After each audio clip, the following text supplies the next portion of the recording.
من الشیطان الرجیم بسم اللہ الرحمن الرحیم قال اللہ تبارک و تعالی فی کلامہ المجید بسم اللہ الرحمن الرحیم الیہ یصعد الکلم الطیب والعمل الصالح یرفع۔ آج 2 اکتوبر 2022 میں اس وقت پاکستان کے سیاسی موروثی حالات کے پیش نظر چند باتیں فرض سمجھتا ہوں۔ اللہ تبارک و تعالیٰ نے ہمیں جو علم عطا کیا ہے اور قرآن و حدیث کی روشنی میں ہمارے اوپر فرض بنتا ہے۔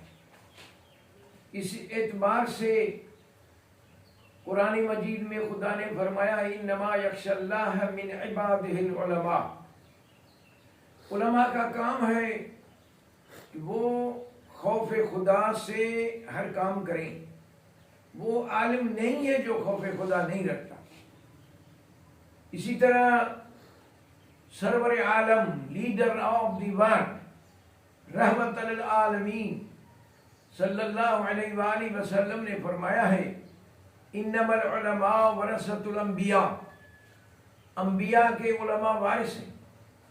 قرآن موجود ہے، پیغمبر علیہ السلام کی حدیثیں موجود ہیں۔ پیغمبر علیہ السلام اور قرآن مجید کے ہوتے ہوئے ہم گمراہ نہیں ہوں، گمراہ ہونے کی گنجائش ہی نہیں۔ جب قرآن ہے، مدنی سرکار کی حدیثیں موجود ہیں۔ میرے والد صاحب قرآن کے حافظ تھے اور مجھے احادیث علیہ السلام، پیغمبر علیہ السلام کی حدیثیں یاد کرنے کے لیے خصوصی انہوں نے وصیت کی تھی اور مجھے اس پر مأمور کیا۔ کئی کتابیں حدیثوں کی مجھے یاد کروائیں۔ عرض یہ ہے کہ پاکستان کا مطلب کیا، لا الہ الا اللہ، اس بنیاد پر پاکستان بنا۔ پاکستان بننے کی راہ میں رکاوٹ، سب سے بڑی رکاوٹ قادیانی تھے، غلام محمد قادیانی، جس کو انگریز نے تحریک پاکستان، تحریک کلمہ طیبہ اور تحریک اسلام کو ناکام کرنے کے لیے نیا نبی پیش کیا۔ مسلمانوں کے پیغمبر علیہ السلام پر عقیدے کو متزلزل کرنے کے لیے اس نے جہاد کے خلاف فتویٰ دی۔ جو جہاد اسلامی کا منکر ہو، اس قسم کا قادیانی چاہے فوج میں جنرل ہو، کسی کام کا نہیں۔ نظریاتی طور پر قادیانی جہاد کے خلاف ہے۔ اسلامی فوج کا فرض ہی جہاد اسلامی ہے۔ پاکستان بننے کے بعد قائد اعظم محمد علی جناح وفات پا گئے تو ان کے نماز جنازہ میں سر ظفر اللہ خان جو وزیر خارجہ تھے، قادیانی تھے، شرکت نہیں کی۔ یہ میں اس لیے نہیں کر رہا ہوں کہ میں کوئی فرقے کی بات کر رہا ہوں۔ غیر مسلم پاکستان میں کئی ہیں، کئی گروپ ہیں، کئی لوگ ہیں، عیسائی ہیں، اسی طرح بنیا اور دوسرے، لیکن قادیانی اس طرح غیر مسلم ہیں، وہ مسلم کو کافر سمجھتے ہیں اور کافر کہتے ہیں۔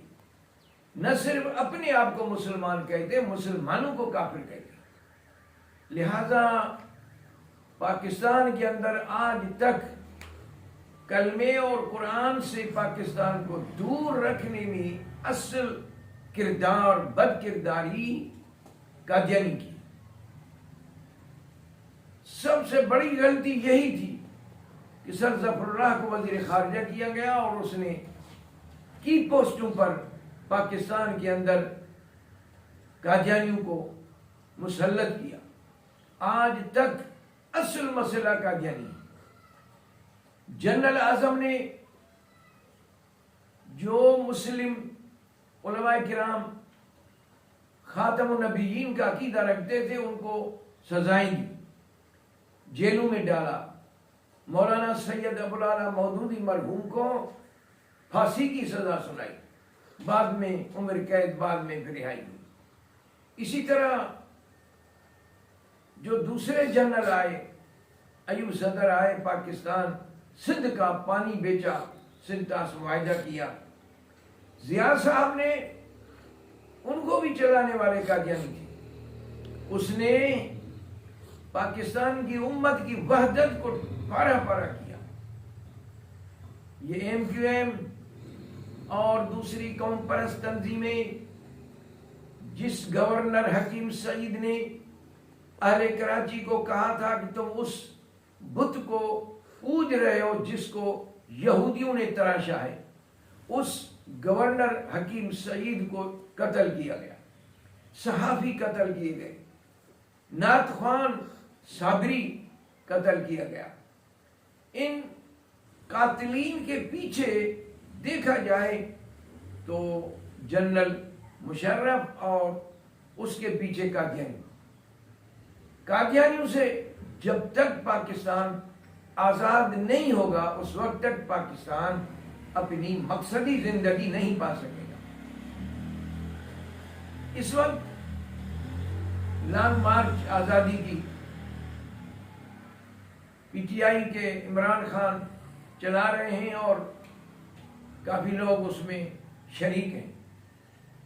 خود عمران جب حکومت پر آئے، سلیکٹڈ کہا گیا، اب تو کوئی چیز چھپی ہوئی نہیں ہے، سلیکٹڈ کرنے والے بھی ہمارے فوجی جنرل، دوسروں کو لانے والے بھی وہی. گویا ہمارے اس پاکستان میں ووٹ کا کوئی مقام ہی نہیں ہے، ووٹ کی کوئی اہمیت ہی نہیں ہے، ووٹ ہے ہی نہیں. ووٹ کسی اور کو ملے اور اعلان کسی اور کا ہو. عمران خان جب حکومت میں آئے اس نے جو معاشی کمیٹی بنائی اس میں قادیانی سربراہ اس میں ممبر، قادیانی اس کو لے آئے، قادیانی چلانے کے لیے معاشی پروگرام. اور جب علماء نے اس قادیانی پر اعتراض کیا، ہلا گلا ہوا، تو پھر اس کو ہٹایا گیا. ہٹایا صرف کمیٹی سے گیا تھا، باقی تو اسی کے نقش قدم پر پوری ہماری معیشت چلائی گئی. آئی ایم ایف کے قرضوں پہ قرضے، ان کے تمام شرائط. اس وقت پاکستان چوٹی کے مہنگائی کے منزل پر پہنچ گیا ہے، یہ قادیانیوں کی مہربانی سے. اس کے بعد اس وقت پاکستان کے اندر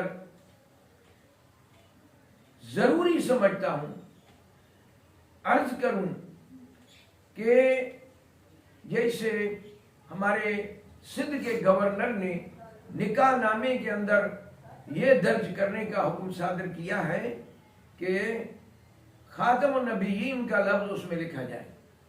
اسی طرح وزیر اعلیٰ پنجاب پرویز الہی نے بھی یہی اعلان کیا ہے کہ نکاح نامے میں، میں یہ عرض کروں گا کہ صرف نکاح نامے میں نہیں، خصوصاً جو ہمارے مرکزی ادارے ہیں، جہادی ادارے ہیں، اس میں بھرتی ہونے والا سپاہی کیوں نہ ہو، اس سے حلف اٹھوایا جائے، کلمہ پڑھوایا جائے اور اس سے یہ حلف لیا جائے کہ میں نبی کو خاتم النبیین. اسی لیے کہ قادیانی عام کافروں کی طرح نہیں ہے، قادیانی عام غیر مسلم نہیں، سازشی ہیں، بنی سازشی نہیں ہیں. ہمارے ملک میں عیسائی سازشی نہیں ہیں اور کئی غیر مسلم ہیں وہ سازشی نہیں. جس طرح قادیانی، ان کا دفتر تل ابیب میں اسرائیل میں بھی ہے اور بیرون ملک بھی. خلیفہ طاہر بیرون ملک سے ہی ٹی وی پر درس دیتے رہے. لہذا جو جہاد کو حرام سمجھتے ہیں عقیدتاً، اس کو فوج میں لینے سے یہ فوج کے ساتھ زیادتی ہے، پاکستان کے ساتھ زیادتی ہے۔ لہذا ایک تو ہماری جو طاقتور فوج ہے، ایمانی فوج ہے، اسلامی فوج ہے، قرآن کے ماننے والی فوج ہے، ان کے ہر سپاہی سے اس قسم کا لینا چاہیے حلف، جنرل اور میجر اور وہ تو لازمی، لیکن میں تو ہر سپاہی کے لیے۔ اسی طرح جو ہماری کورٹیں ہیں، جوڈیشری ہے، اس میں بھی ہر جج سے اسی قسم کا حلف لیا جائے۔ تیسرا مقننہ جو پارلیمان ہے، اس کے اندر بھی اسی قسم کا حلف ہونا چاہیے۔ تو لہذا پاکستان کا اصل مرض قادیانی ہے، قادیانیت سے آزادی۔ عمران کو بھی میں یہی کہوں گا کہ قادیانیت سے آزادی حاصل کرنے کی بات کرو۔ جن قادیانیوں کے کہنے پر امریکہ بھی چل رہا ہے، اندرونی ساری سازش وہی تو کرتے ہیں۔ اسرائیل، انڈیا، یہ جتنے بھی ہیں غیر مسلم، ورنہ امریکہ کے صدر کو کیا ضرورت پڑی تھی؟ اس کو گائیڈ کون کر رہا ہے؟ جنرل مشرف نے، جس آدمی نے، بھائی فوج ہی چلاتی ہے نا، ایٹم بم ہم چلائیں گے؟ مسلح کا ملا چلائے گا؟ کون چلائے گا؟ فوج۔ تو فوج کا جنرل ڈاکٹر قدیر کو جیل میں رکھتا ہے، کیا مانا؟ کہ جنرل نہیں چاہتا تھا نا، کس کے کہنے پہ؟ قادیانی اور امریکہ کے کہنے پر۔ اب تو ہمیں پتہ بھی نہیں ہے کہ ہمارے ملک میں ہمارے پاس ایٹم بم ہیں یا قدیر خان کے ساتھ وہ بھی دفن ہو گئے۔ پاکستان کے علماء کرام خصوصاً اپنا فریضہ ادا کریں۔ قرآن مجید کی آیت میں نے پڑھی ہے، الیہ یصعد الکلم الطیب والعمل الصالح یرفعہ۔ یہ کلمہ طیب پاکستان کا مطلب کیا؟ لا الہ الا اللہ۔ مدنی سرکار کا بھی مہینہ آمد کا گزرا ہے، ربیع الاول رحمت للعالمین ہے۔ مدنی سرکار وکان الناس امتا واحدہ، ایک امت مسلمہ میں وحدت۔ وکان الناس، مسلمہ نہیں انسان۔ خدا تو یہ کہہ رہا ہے کہ پوری انسانیت ایک امت ہونی چاہیے، وحدت ہونی چاہیے، یہی توحید ہے۔ لہذا میں تمام پاکستانی علماء کرام اور دیگر اسلامی تنظیمیں، سب سے میری گزارش ہے کہ سارے مل کر وحدت پیدا کرو، اور یہ جو پروفیشنل سیاستدان ہیں جنہوں نے ملک کو اس منزل پر پہنچا دیا ہے کہ خدا خیر کرے، ہم اگر کسی نے کوئی غلط کام کیا تو اس کی بھرپور مخالفت ہوگی، اور قادیانیت کے حوالے سے ہم اس ملک کو اسلامی دیکھنا چاہتے ہیں۔ اسلام ہے تو پاکستان ہے، پاکستان ہے تو اسلام ہے۔ قرآن، پاکستان، اسلام، یہ ایک چیز ہے اور ایک ہونی چاہیے۔ لہذا ہمارے تمام اداروں کو غیر مسلم، جو مسلم کو کافر سمجھتے ہیں، اور خصوصاً جو جہاد اسلامی کے دشمن ہیں، ان لوگوں سے پاکستان کو صاف اور پاک کرنا ہے۔ اللہ سے دعا ہے کہ ہمیں اس نیک مقصد میں پاکستان کو اصلی منزل پر پہنچانے کے لیے اللہ تبارک و تعالی ہماری غیبی امداد فرمائے، وحدت عطا فرمائے، مسلمانوں کے اندر وحدت عطا فرمائے، اور پاکستان کو پوری دنیا اسلام کے لیے اور پوری دنیا کے لیے، جیسے آقا خمینی نے گورباچوف کو خط بھیجا تھا اسلام قبول کرو، میں امریکہ کے صدر کو کہتا ہوں کہ ہمارے اسلام کو تم نے سمجھا نہیں۔ اگر اسلام کو سمجھتے تو ہمیں مسلمانوں کو تم اپنی طرح دہشت گرد نہ سمجھتے۔ ربنا آتنا فی الدنیا حسنۃ وفی الآخرۃ حسنۃ وقنا عذاب النار۔ اللہم صل علی محمد۔